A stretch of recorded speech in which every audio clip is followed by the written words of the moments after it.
আদম আলাইহিস সালামকে আল্লাহ বলেই দিয়েছেন, লাউলাহু লামা খালাকতুকা ইয়া আদম, উনি না হইলে তোমার অস্তিত্ব হতো না। ওই রাসূল আল্লাহ আমাদেরকে দিয়েছেন আমাদেরকে জান্নাতে নিয়ে যাওয়ার জন্য। উনি আসছেনই আমাদেরকে জান্নাতে নিয়ে যাওয়ার জন্য। উনি আসছেনই আমাদেরকে গন্তব্যে পৌঁছানোর জন্য। উনি আসছেনই আমাদেরকে আমাদের ঠিকানায় পৌঁছানোর জন্য, সহজভাবে, কোনো কঠিন ভাবে না। এই জন্য চোখের পানি কখনো মুছে নাই, কখনো বন্ধ হয় নাই। জিবরিল মিকাইল জিজ্ঞাসা করছে, আপনি চোখের পানি থামে না কেন? বলছে তোমাদের থামে না কেন? তো জিবরিল বলছে, যেদিন থেকে জাহান্নাম দেখছি ওই দিন থেকে চোখের পানি থামে না। মিকাইল বলছে, যেদিন থেকে শয়তানকে বিতাড়িত করা হয়েছে ওই দিন থেকে আমার চোখের পানি থামে না। আপনারটা থামে না কেন? বলে, যেদিন থেকে জান্নাত জাহান্নাম দেখে আসছি ওই দিন থেকে উম্মতের জন্য চোখের পানি থামে না। উনি আমাদের জন্য সহজ করছেন, সহজ করছেন। আমি আপনাদেরকে শেষ প্রান্তে চলে আসছি। এই যুগের উম্মতের জন্য বলছেন, কারো জন্য তো এটাও বলছেন আল্লাহর রাসূল যে এক জমানায় আসবে। আবু দারদাকে বলছেন আবু দারদা, রগিফ আবু জারকে বলছেন আবু জার, ওয়ালাউ রগিফ আনফা আবা জার, ও আবু জার, তোর নাক যদি মাটিতে মলতেও থাকস, শুধু কালেমা যে পড়বে, সত্য দিলে যে কলেমা পড়বে আমার, তাকেও জান্নাতে আমি পৌঁছাবো। কেমন মনে করেন আপনি? ওলামাদেরকে জিজ্ঞাসা করেন, কোরআন যখন নাজেল হইতো তো উট পর্যন্ত মাটিতে বসা পড়তো, গর্দান লম্বা করে দিত। যে উটকে মরুর জাহাজ বলা হয় সে পর্যন্ত সহ্য করতে পারতো না। আল্লাহর রসুল ঘামাইতে থাকতেন। আল্লাহর রসুলের থেকে রেওয়ায়ত আছে, কাদার রু আইয়াখরুজ, আমার রু বাহির হয়ে যাওয়ার উপক্রম হইতো। কিন্তু অদ্দোহা যখন নাজেল হয়, সাউফা ইউতিকা রাব্বুকা ফাতারদা, এখানে যখন পৌঁছেন তো এই কষ্টের ভিতরে জিবরিলকে বলতেছেন, জিবরিল থামো, আমি তোমাকে সাক্ষী রেখে, আল্লাহ বলতেছেন আমাকে রাজি করে ছাড়বে। আমি এখানে আল্লাহর কাছে কিছু চাইতে চাই। বলছে, কি চাবেন? বলে, তোমাকে সাক্ষী রেখে বলতেছি, ওয়াল্লাহি লান আরদা হাত্তা ইয়াকুনা ওয়াহিদ মিন উম্মতি ফিন নার, আমি আল্লাহর উপরে কখনো রাজি হব না যতক্ষণ পর্যন্ত আমার একজন উম্মত জাহান্নামে থাকবে, আমি রাজি হব না, না, না, না, না। ওই রাসূল আসছেন এই মাসে, এই দিনে আসছেন আমাদেরকে জান্নাতে নিয়ে যাওয়ার জন্য। এই জন্যই আমাদেরকে শর্ট কোর্স দিচ্ছেন নবীজির সুবাদে। আল্লাহ আমাদেরকে শর্ট কোর্স দিচ্ছেন। আমি দেখাই আপনাদেরকে, দুই একটা দেখায় শেষ করতেছি। একটা রাত্র দিচ্ছেন 83 বছর। কত? কোন রাত্র? কদরের রাত্রি, ঠিক না? কারো যদি জীবনে একটা কদরের রাত্রিও মিলা যায়, আর সে যদি 80 বছরও বাঁচে, মারা যাওয়ার পরে যদি আল্লাহ জিজ্ঞেস করে কতদিন ছিল, 80 বছর, হিসাব দাও, তো বড় দাপটের সাথে সে বলতে পারবে যে এক রাত্রের দিয়া নেই, এক রাত্রই তো 83 বছর, 80 থেকে 80 বাদ দেন, আপনার কাছে আমি 3 বছরের পাওনা আছি, আপনি আমার কাছে কোনো পাওনা নাই। বলতে পারবে না? পারবে না। কত শর্ট কোর্স। লায়ালিন আশর, জিলহজের প্রথম 10 রাত্রি লাইলাতুল কদরের সমান, প্রত্যেকটা রাত্রি। ছোট ছোট প্যাকেজ নিয়ে আসছেন। শেষমেশ বলে দিচ্ছেন, উম্মত যদি 10 ভাগের উপরও আমল করো, হায় হায় হায়, এই উম্মতের জন্য তো সুবাদে আমি এক হাদিস আপনাদেরকে দেখাইতেছি। রসুল কি পাইলাম আর কি করতেছি। ওই রসুলের কারণে এই উম্মত জাহান্নামে যাবে, কিন্তু হাতকড়ি থাকবে না। এই উম্মত জাহান্নামে যাবে, পায়ে বেড়ি থাকবে না। এই উম্মত জাহান্নামে যাবে, গলায় শিকল থাকবে না। এই উম্মত জাহান্নামে যাবে, চেহারা কালো হবে না। অথচ জাহান্নামীদের চেহারা কালো হবে, এই উম্মতের চেহারা কালো হবে না। একজনের চেহারাও কালো হবে না। ফেরেশতা জিজ্ঞেস করবে, আল্লাহ চেহারা তো ঝকঝকে, গলায় নাই শিকল, পায়ে নাই বেড়ি, হাতে নাই হাতকড়ি, এটা আবার কি পাঠায় দিলেন? তো আল্লাহ জবাব দিবে, আমার বন্ধুর উম্মত, খবরদার। তো ফেরেশতা মালিক জিজ্ঞেস করবে, দারোগা হাতকড়ি নেই কেন? বলছে, যেই হাত উঁচুতে ব্যবহার হয় ওইটা হাতে হাতকড়ি লাগে না। যেই পাও মসজিদের দিকে চলে ওই পায়ে বেড়ি লাগে না। যেই কপাল আমার কুদরতি পায়ে জীবনে একবারও আমাকে পাওয়ার জন্য ঠেকায়া দিছে, সেজদা করছে, ওই চেহারা কোনোদিন কালো হয় না, গলায় কোনোদিন চিকন লাগে না, 3 জায়গায় আগুন লাগাবে না। খবরদার, চেহারায়, হাতে, পায়ে, বাকি শরীরে লাগায় দাও। আগুনকে যখন মালিক হুকুম দিবে ধরার জন্য, আল্লাহ আমাদেরকে শিখায় দিবে, স্মরণ করায় দিবে, আমরা কলেমা পড়তে থাকবো। আগুন আসবে আর যাবে, আসবে আর যাবে, ধরবে না। একবার, দুইবার, 3 বার হবে, মালিক কোলা চার্জ করবে, লাঠি চার্জ করবে, ধরিস না কেন? তাগুন বলবে লাইসা লি সুলতানুন আলা মান ক্বালা লা ইলাহা ইল্লাল্লাহ মুহাম্মাদুর রাসূলুল্লাহ। এই কলেমা যে পড়ে তাকে ধরার ক্ষমতা আমার নাই। তারপরে আল্লাহ নিজে কি করবে? ইমাম কুরতুবী রাহমাতুল্লাহ আলাইহি লেখেন ফাআমাতাল্লাহু মাউতাতান, আল্লাহ আমাদেরকে ঘুম পড়ায়া দিবে। মৌতের যেরকম ঘুমের দোয়া, মৌতের দোয়া আর ঘুমের দোয়া একই দোয়া। আমরা ঘুমের দোয়া পড়ি আমুতু আহিয়া, আল্লাহ মরতে চললাম, কাল সকালে উঠাইলে উঠবো, না হলে আর কিয়ামতের আগে উঠবো না। তো ঘুমো মৌত, আল্লাহ ঘুম পড়ায়া দিবে। আজাব ঘুমের ভিতরে কমপ্লিট করে আল্লাহ বাহির করে নিয়ে আনবে নবীর সুবাদে, নবীর সুবাদে। হায় হায় হায়, একটা পর্ব এরকম আসবে, জানি না নারায়ণগঞ্জের মানুষ বুঝবে কি বুঝবে না। একটা পর্ব এরকমও আসবে নবীর সুবাদে, একটা পর্ব এরকমও আসবে নবীর সুবাদে, এরকম একটা পর্ব আসবে। আল্লাহ জিবরিলকে ডাইকা বলবে যে আরশের সাথে কান লাগাও, তো দেখবে যে আরশের সাথে কান লাগা একটা ক্ষীণ আওয়াজ আসতেছে, যেইখান থেকে বলতেছে হান্নান মান্নান আনকিযনি, ও হান্নান মান্নান আমাকে বাঁচানা। তো জিবরিল বলবে বড় ক্ষীণ আওয়াজ, হান্নান মান্নান বলে বাঁচাইতে বলতেছে। বলছে জিবরিল দৌড়ে যাও, আমার বন্ধুর উম্মত আমাকে বাঁচানোর জন্য ডাকতেছে। জিবরিল যাবে দোজখের কাছে, মালিকের কাছে যাবে। মালিক লিস্টি দেখা বলবে কেউ বাকি নাই, আখরাস তো সবাইকে বাহির করে দিছি। ফিরে আসবে, আবার শোনাবে, আবার যাবে, আবার ফিরত আসবে। তৃতীয়বার এসে আল্লাহর ঠিকানা বলে দিবে, যাও দোজখের ওই অথই তলদেশে যায় দেখো, কয়লার মতো কয়লা হইতে হইতে পোকার রূপ ধরে গেছে, উপরে পড়ে আছে, ওইখানে যায় কান লাগাও। তো দুইজনে যায় কান লাগাবে, তো দেখবে ওইখান থেকে ক্ষীণ আওয়াজ বাহির হইতেছে, ইয়া হান্নান ইয়া মান্নান আনকিযনি, ও হান্নান ও মান্নান আমাকে বাঁচানা। ওই আওয়াজ আল্লাহর আরশের সাথে এসে টক্কর মারবে, ওইখান থেকে উঠায় নিয়ে আসবে। বলবে আমার বন্ধুর উম্মত উঠায় নিয়ে আস, আমি ওয়াদা করছি আমার বন্ধুকে রাজি করে ছাড়বো, আমি ওয়াদা করছি লা ইউখজিহি ফি উম্মতিক, তার উম্মতের ব্যাপারে আমি কপালে ভাঁজ করতে দিব না। আমার কথা কিন্তু শেষ জায়গায় চলে আসছে। ওই রসুল, ওই নবী আমাদেরকে আল্লাহ দিয়েছেন আমাদেরকে জান্নাতে নিয়ে যাওয়ার জন্য। মেরে দোস্ত, শুধু ওনার অস্তিত্ব না, উনি একটা আদর্শ নিয়ে আসছেন, উনি একটা কেরিয়ার নিয়ে আসছেন, উনি একটা জীবন নিয়ে আসছেন। যেই জীবনের একটা সুন্নত যদি কেউ তার নিজের জীবনে প্রতিফলিত করে, নিজের জীবনে অভ্যাসে রূপান্তরিত করে, আর নিজেকে অভ্যস্ত করে আল্লাহ পর্যন্ত যদি পৌঁছাইতে পারে, খোদার কসম এটার ওয়েট এতটুকু হবে, সমগ্র জগৎ একবার না 10 বারও যদি এক পাল্লায় রাখা হয় আর ওই সুন্নতকে এক পাল্লায় রাখা হয়, তো এই সুন্নতের ওয়েট বেশি। সমগ্র জগৎ এক না 100 কোটি বারও যদি হয়, তার সমগ্র ভান্ডারের সাথে যে দাম না হবে, যতটুকু দাম না হবে, আল্লাহ রসুলের এক সুন্নতের এর চেয়েও কোটি গুণ বেশি দাম। বিদায় আপনাদের পায়ে হাত রেখা বলি, আসেন 12 রবিউল আউয়ালের এই রজনীতে, যদিও দিন পার হয়ে গেছে, 13 তারিখের রাত্রে আমরা পড়ে গেছি। ইখতিলাফ হিসাবে 13 তারিখও পাওয়া যায় যে 13 তারিখে আল্লাহ রসুল দুনিয়াতে আসছেন। হতে পারে আজকের রাস্তাও উপরে, কিন্তু আমাদের কোনো সামিয়ানা নাই, ডাইরেক্ট আকাশ। আল্লাহ 3 ভাগের 1 ভাগ রাত্রের অতিবাহিত হয়ে গেছে। আল্লাহ এখন প্রথম আকাশে চলে আসছেন, নিজেই আহ্বান করতেছেন, আলমিন মুস্তাগফির আগফির আলা। দুনিয়ার মানুষ আসামিকে তালাশ করে ফিরে শাস্তি দেওয়ার জন্য, ও রব্বে কায়নাত নারায়ণগঞ্জের মানুষ প্রথম আকাশে আইসা ডাক দিতে থাকে, কে আয় আসছো আসামি, আমি শাস্তি দিব না, আমি তো মাপের ভান্ডার নিয়ে আসছি, আমি তোকে মাফ করব। তুই মাপ চাইতে দেরি, আমি মাফ করতে দেরি হবে না। গুনার পরিধি যুবকরা কতটুকু তোমাদের গুনার পরিধি কেমন? সমগ্র সৃষ্টি মিলাও যদি সারা জীবন গুনাহ করে, জিবরিল তার জন্ম থেকে মৃত্যু পর্যন্ত যদি গুনাহ করে, সমগ্র ফেরেশতা কেন সমগ্র সৃষ্টি মিলা আল্লাহর নাফরমানি করা ওই পর্যন্ত গুনাহকে পৌঁছাইতে পারবে না, যেই পর্যন্ত আল্লাহ বলতেছেন ওয়ালাউ বালাগাত যুনুবুকা ইনানাস সামা ওমা আশরাকতা বি ফাস্তাগফারতানি ফাগফারতু লাকা ওয়ালা উবালি।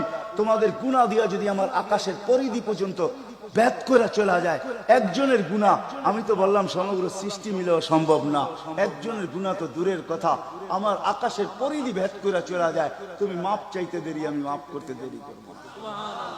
এই উম্মত তো মাপ চাইতেও হয় না, নবীর সুবাদে আল্লাহ উম্মতকে সুযোগ দিয়েছেন। তর্জমা উলামায়ে কেরাম ভালো বুঝবে।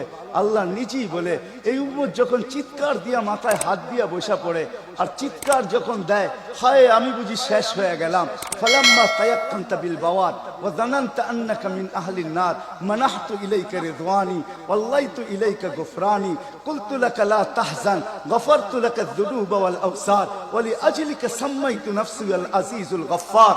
আল্লাহ বলে এই উম্মত যখন মাথা ধরে চিৎকার দেয় আমি বুঝি শেষ হয়ে গেলাম, আল্লাহ বলে আমি আমার জায়গায় থাকতে পারি না, আমি দৌড়ায় ছুটে আসি, আমি আসার আগে আমার মাগফিরাতের চাদর দিয়া একে ঢাইকা নেই, আমার রহমতের চাদর দিয়া, আমার রেজার চাদর দিয়া একে ঢাইকা নেই, মাগফিরাতের ভিতরে ডুবায়া নেই। আমি এইসব পিঠে হাত বুলাইতে থাকি আর বলি চিন্তা করার কোনো কারণ নাই, তোর ডাক আমাকে থাকতে দেয় নাই, আমি চলে আসছি, আমার রহমতের জোশ চলে আসছে, তুই মাপ না চাইলেও মাফ করে দে। মোহাম্মদুর রাসূলুল্লাহ সুবাদে বিদায় নারায়ণগঞ্জের মানুষ, আমি যুবকদেরকেও বলবো, মা বোনদেরকেও বলবো, সবাইকে বলবো, শুধু আমাদেরকে জান্নাতে নিয়ে যাওয়ার জন্য আসেন নাই, একটা সুন্দর জীবন আমাদেরকে দেওয়ার জন্য আসছেন। 60-70 বছর একটা সুখের জীবন দেওয়ার জন্য আসছেন, 60-70 বছর একটা আনন্দের জীবন দেওয়ার জন্য আসছেন, 60-70 বছর একটা এনজয়মূলক জীবন দেওয়ার জন্য আসছেন। আমরা যেটাকে এনজয় বলি এটাকে এনজয় বলে না। আপনি আমাকে কোনো থিওরি দিয়া বুঝাইতে পারবেন না। আমি গত মাসেরই 23 তারিখে আমার 1 মাসের আমেরিকার সফর ছিল, আমি সফর শেষ করে আসছি প্যান্ডামিকের ভিতরেও, এই করোনার ভিতরেও। আমাকে বুঝাইতে হবে না, আমি দুনিয়া চষা মানুষ, আমি চষতে চষতে শেষ করে ফেলছি, আমাকে বুঝাইতে হবে না, আমি মানুষকে বড় কাছের থেকে দেখি, আপনি আমাকে বুঝাইতে হবে না। যেগুলাকে আমরা এনজয়ের সংজ্ঞা দিই এগুলা এনজয় না, যেগুলাকে আমরা সুখের সংজ্ঞা দেই এটা সুখ না, যেটাকে আমরা বলি হ্যাপি এটার নাম হ্যাপি না। আল্লাহর রাসূল এক হ্যাপি জীবন দেওয়ার জন্য আসছেন, এক এনজয়মূলক জীবন দেওয়ার জন্য আমাদেরকে আসছেন, এক সুখের জীবন দেওয়ার জন্য আসছেন, এক সুখের জীবন দেওয়ার জন্য আসছেন। সাহাবারা সুখী ছিল, কসম খোদা, আমরা দৌড়ায় দেখছি, কিন্তু আমরা এখন পর্যন্ত কোন ব্যক্তি বুকে হাত দিয়ে বলতে পারবে না যে আমি কোন সম্পর্ক নিয়ে সুখী, কেউ বলতে পারবে না কোন সম্পর্ক নিয়ে সুখী, কেউ বলতে পারবে না আমি অর্থ নিয়ে সুখী, কেউ বলতে পারবে না আমি পদ নিয়ে সুখী, কেউ নিজে বলতে পারবে না এনাফ এই শব্দটা কেউ বলতে পারবে না, সুখী বলতে পারবে না। কিন্তু মেরে দোস্ত আসেন নবীর আদর্শে আদর্শবান হই, নবীকে চিনি, নবীর ক্যারিয়ার পড়ি, নবীর শান পড়ি, নবীর জীবন পড়ি, তারপরে আমল করি।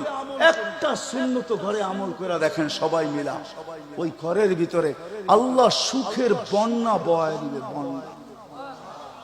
সুখের সুখ হবে না, সুখের বন্যা হবে, বন্যা। সাহাবাদের জীবনে সুখের বন্যা ছিল, বন্যা। ঘরে কিচ্ছু ছিল না, আমি মানি। আজকেও অনেক আলেম ওলামা আছে যাদের ঘরে কিচ্ছু নাই, কিন্তু যা দেখবেন সুখ আছে, সুখ, সুখ, রাগ হয় না, সুখ আছে, সুখ আছে। কয়জন বলতে পারবেন যে আপনাদের পাও টিপা ঘুমের থেকে উঠায় আর পাও টিপতে টিপতে আপনাদেরকে ঘুম পড়ায়? আলেম ওলামা বহুত বলতে পারবে যে আমাদেরকে পাও টিপতে টিপতে উঠায়, পাও টিপা টিপা আমাদেরকে ঘুম পড়ায়। এর চেয়ে বড় সুখ কি চান? এর চেয়ে বড় সুখ কি চান? ডেলি মাথায় তেল লাগায় দেয়, পায়ে তেল লাগায় দেয়, আঙ্গুল ভুলাইতে ভুলাইতে ঘুম পাড়ায় দেয়। ঘুমাও, সারাদিন পরিশ্রম করে আসো। ওই হাদিসের মেসদাক, সেটা ফাতেমা রাদিয়াল্লাহু তাআলা আনহু বলছিলেন, খারাজা জাওজুহা মিন বাইতিহা হাজিনা তাতাশাব্বাকাত। আলী তুই ঘর থেকে বাহির হস, আমার দিলটা চুরমার হয়ে যায়। আব্বা শিখায়া দিয়েছেন, আমার দিলটা ব্যথায় ভাঙ্গা পড়ে, তুই কেন বাহির হইলি ঘর থেকে? তাতাশাব্বাকাত, আমি রাস্তা দেখতে থাকি, শুধু দেখতে থাকি না, তুই আসার আগেই আমি দরজায় পিঠ লাগায় দাঁড়ায় থাকি। আলী তুই যখন টোকা দেস তো টোকা দরজায় পড়ে না, আমার পিঠে পড়ে, এক টোকায় খুলা দেই। আলী বলে এই জন্যই তো আজ পর্যন্ত কোনোদিন 2 টোকা দিতে হইল না, 1 টোকাই তুমি খুলা দাও। বলে আলী আমি তো রাস্তার দিকে তাকাইতে তাকাইতে কখন যে দরজায় পিঠ লাগায় দেই, আর তোর টোকা এসে আমার পিঠে লাগে, আমি সাথে সাথে খুলা দেই। আব্বা এটাই শিখাইছে আমাকে। দিস ইজ লাইফ, এটার নামই লাইফ। আপনি আমাকে লাইফের সংজ্ঞা বুঝাইতে হবে না, আপনি আমাকে রাগ হবেন না। আপনারা আমাকে কোন দুনিয়া দেখাবেন? Canada, America, Australia, Europe, Japan, উন্নত বিশ্ব, চষতে চষতে আমার জুতা শেষ। আল্লাহ আমার মোকাদ্দরে রাখছে চষা। আমি বড় কাছের থেকে দেখি, এখানে কান্নার অভাব নাই, এখানে কান্না। আমি জানি লাইফ কাকে বলে। লাইফ ওইটার নাম যেটা মুহাম্মদুর রাসূলুল্লাহর আদর্শমূলক লাইফ। লাইফ এই জন্য পায়ে হাত রাখি। এই রাত্রে আল্লাহ প্রথম আকাশে সবার কাছে পায়ে হাত রাখবো। আমি বেশি বলবো না, ডেলি একটা সুন্নত শিখি। ডেলি কয়টা? একটা সুন্নত। চাই সেটা খাওয়ার হোক, চাই সেটা শোয়ার হোক, চাই সেটা চলার হোক, চাই সেটা বলার হোক, চাই সেটা ঘুমানোর হোক, চাই সেটা বাথরুমে যাওয়ার হোক, চাই সেটা মসজিদে ঢুকার হোক, চাই সেটা কারোর সাথে কথা বলার হোক, চাই লেনদেনে হোক, একটা সুন্নত শিখেন। হায় মুহাম্মদুর রাসূলুল্লাহ বড় চোখের পানি ঝরায় গেছে। আমাদেরকে জান্নাতে নিয়ে যাওয়ার জন্য আসছেন, নাইলে আসতেন না। দুজাহানের বাদশা কেন আসবে? জমিনে কেন পাও রাখবে? যার রহমতের ভিতরে, যার অস্তিত্বের ভিতরে সমগ্র জগতের অস্তিত্ব লুকানো ছিল। শুধু শুধু আল্লাহ আদম আলাইহিস সালামকে বলেন না, লাউলাহু লামা খালাকতুকা ইয়া আদম। উনি না হলে তোমার অস্তিত্ব হতো না। লম্বা কাহিনী আমি শর্টে বলতেছি, তোমার অস্তিত্ব হতো না। যার নামটা নিজের নামের সাথে মিলায় রাখছেন, এটাই বলে দিচ্ছেন। যুকিরতা ইদা যুকিরতা যুকিরতু, যুকিরতা ইদা যুকিরতা যুকিরতু ও যুকিরতা মাই। আমার নাম যখন উচ্চারণ হবে বন্ধু, তোমার নাম উচ্চারণ হবেই হবে। আমি আমার নামের সাথে তোমার নামটা মিলায় রাখছি। যাকে আল্লাহ 1000 বছর সৃষ্টির 1000 বছর আগে, যার আল্লাহ পরিচয়ের ডঙ্কা বাজাইতেছেন, ইয়াসিন 1000 বছর আগে পড়ছেন, তখন আল্লাহ বসাইতেছে ইয়াসিন আল কোরআনিল হাকিম। আমি তো বলি উলামা বুঝবে, ইয়াসিন আল কোরআনিল হাকিম ইন্নাকা লামিনাল মুরসালিন। আমি তো বলি ইন্নাকা ওকে বলা চলে যে সামনে উপস্থিত বসা। আরবি গ্রামার এটাই বুঝায়। আল্লাহ মনে হয় বন্ধুকে সামনে বসাই বলতেছিলেন ইন্নাকা লামিনাল মুরসালিন। আমার মনে হয় পেটে হাত রাইকেই বলতেছিলেন ইন্নাকা লামিনাল মুরসালিন। বন্ধু আপনি নবী হিসাবে প্রেরিত বন্ধু। ওই রাসূল কি রাজি? একটা সুন্নত শিখবেন। হ্যাঁ, কে কে ওয়াদা করতে পারেন? ওয়াদা, কিন্তু ওয়াদা দূর দূর পর্যন্ত। যদি নবীর মোহাব্বত থাকে আপনার ভিতরে, একটা সুন্নত ডেলি শিখবেন। ওটাকে নিজে জীবনে অভ্যস্ত হন। নবীর যুবকদের পায়ে হাত রেখা শিখো, নবীর কেরিয়ার শিখো, নবীর শান শিখো। ফেসবুকে উল্টা পাল্টা জিনিস দেখো না, উল্টা পাল্টা প্রচার করো না, নবীর শান প্রচার করো। নবীর শান শিখো। আমাদের কোন নবী, কোন নবী আল্লাহ দিছেন, তার শান শিখো, তার শান প্রচার করো, তার কেরিয়ার প্রচার করো। নবীর খাওয়া কেমন ছিল? হায় হায়, শুধু শুধু আল্লাহ বলেন না ইন কুনতুম তুহিব্বুনাল্লাহ ফাত্তাবিউনি ইউহিব্বুকুমুল্লাহ। শুধু আল্লাহ ভালোবাসবে না, তোমাকে চুমা দিবে না, তোমাকে বুকে জড়াবে না, তোমাকে আল্লাহ নৈকট্য দিবে না, বন্ধুত্ব দিবে না। ওয়াগফির লাকুম যুনুবাকুম। আল্লাহ ওয়াদা করতেছে গুনাহ মাফ করলেও মাফ, না করলে তো নাই, করলে মাফ মাফ মাফ মাফ মাফ। কেন? ওয়াদায় সিগনেচার করে, ডিডে সিগনেচার করে ফেলছি, আমার বন্ধুকে আমি লজ্জিত করব না। হায় হায় হায়, কিয়ামতের দিন যার আমলনামা সামনে ঝুঁকবে না, আল্লাহ রাসূল দাঁড়ায় আল্লাহর দিকে দেখবে আর বলবে আমা কুনতা লা ইউখজিকা ফি উম্মতিক। আপনি কি বলেন নাই যে আপনি আমাকে উম্মতের ব্যাপারে লজ্জিত করবেন না? পাল্লা তো সামনে ঝুঁকে না, কি করব? তো আল্লাহ বলবে বন্ধু রহমতি, রহমত দিয়ে ঝুঁকায় দিব। তো আল্লাহ রহমত দিয়ে পাল্লা ঝুঁকায় দিবে, আল্লাহর রাসূলকে আল্লাহ হাসায় দিবে। ফায়াবতাসিম, আল্লাহর রাসূল হাসা উঠবে, বাহ ঝুঁকা গেছে। হাউজে কাউসার নিজের হাতে পান করাবে। করবো তো ইনশাআল্লাহ। আল্লাহ আমাদের সবাইকে আমল করার তৌফিক দান করেন। ওমা আলাইনা ইল্লাল বালা।